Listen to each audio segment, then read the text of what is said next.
में यशपाल जी की लिखी हुई दुख का अधिकार पाठ पढ़ेंगे एक सारांश के माध्यम से। लेसन को मैं सारांश के माध्यम से समझाऊंगी जिससे आपको बहुत ही सरलता से समझ में आ जाए। यहाँ यशपाल जी कहते हैं मनुष्य की पोशाक के बारे में पहले कहते हैं कि मनुष्य का पोशाक समाज में एक श्रेणी का दर्जा देता है। अगर हम समाज में अपनी पोशाक को सही ढंग से लेकर वहां पहुंचते हैं तो हमें उसी अहमियत उसकी पोशाक को देख करके दिया जाता है। जिस प्रकार एक पतंग को पकड़ करके उसकी डोरी पकड़ा रहता है, उसे नीचे गिरने से रोकता है, ठीक उसी प्रकार पोशाक हमारे समाज में हमें नीचे गिरने से क्या करता है, रोकता है। तो ठीक है, आगे बढ़ते हैं। यशपाल जी की लिखी हुई क्या कहानी के माध्यम से वह हमें समझाने का प्रयास कर रहे हैं।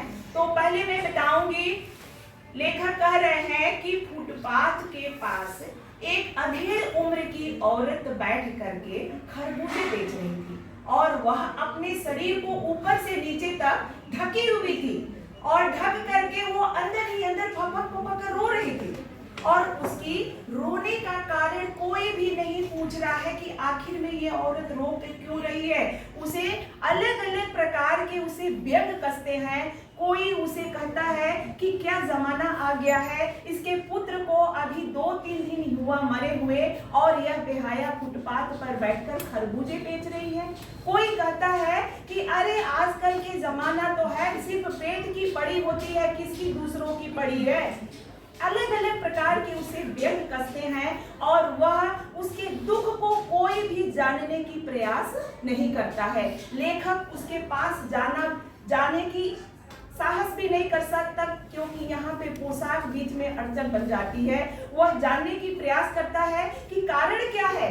वह दुखी औरत के पुत्र अगर मरा है तो वह एक ही दिन 2 दिन के बाद वहाँ फुटपाथ पर क्यों बैठ करके खरबूजे बेच रही है और उसकी पता लगाने की प्रयास करते हैं। तो उसे पता चलता है कि उसका पुत्र जो भगवाना खरबूजे बेचने का काम करता था, वह कछियारे में खरबूज तोड़ कर लाता और उसी को बेच करके अपने घर का जीवन यापन करता था। उसके परिवार में उसके 2 पोता पोती और उसकी बहू और बेटा, यही लोग थे और उसको कमाने के लिए सिर्फ भगवाना ही था। एक दिन वह सुबह सुबह खरबूजे बेचने के तोड़ने के लिए गया और वह उसी पानी के गीले मिट्टी से एक नाग ने उस भगवाना को क्या कर लिया, डस लिया। अब वह डसने की वजह से वह मरने के नौबत तक आ गया था। उसे बुढ़िया ने बहुत सारा इलाज करने के लिए ओझा के पास गई, बहुत सारा झाड़ फूक करवाया, जितना भी उसके घर में अनाज था वह यह सब करने में ही समाप्त हो गया। उसके पास कुछ भी पैसा भी नहीं था कि वह क्या करे, उसकी इलाज कर सके। वह यहाँ कहा जाता है कि मृत्यु को, शरीर को अगर कफन न दिया जाए तो उसकी अंतिम विदाई भी नहीं हो सकती। जिंदा मनुष्य कैसे भी रह सकता है लेकिन मृत्यु मनुष्य को कफन तो देना पड़ेगा, उसके लिए भले ही उसके हाथ का कंगना ही बिक क्यों न जाए। इस तरह लेखक बता रहे हैं कि जब उसकी मृत्यु हो गई तो वह आस पड़ोस में गई उधार मांगने के लिए, पर उसे कोई भी उधार देने के लिए भी मना करता था क्योंकि वापिस उसे कौन लौटाएगा, इसीलिए उसे कोई भी उधार नहीं दिया।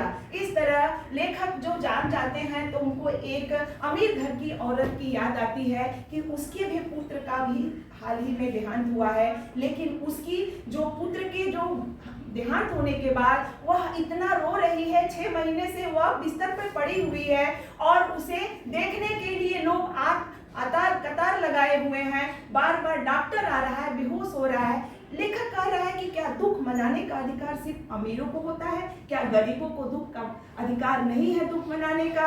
इस तरह लेखक वह समझ नहीं पाता है और वह सोचते सोचते समाज के विषय में सोचते हुए आगे बढ़ता चला जाता है। तो ये था हमारा स्पर्श पुस्तक की पार्ट 1 दुख का अधिकार। आप सभी को अगर समझ में आया होगा तो कमेंट के द्वारा जरूर बताइएगा कि ये पाठ आपको कैसा लगा। धन्यवाद।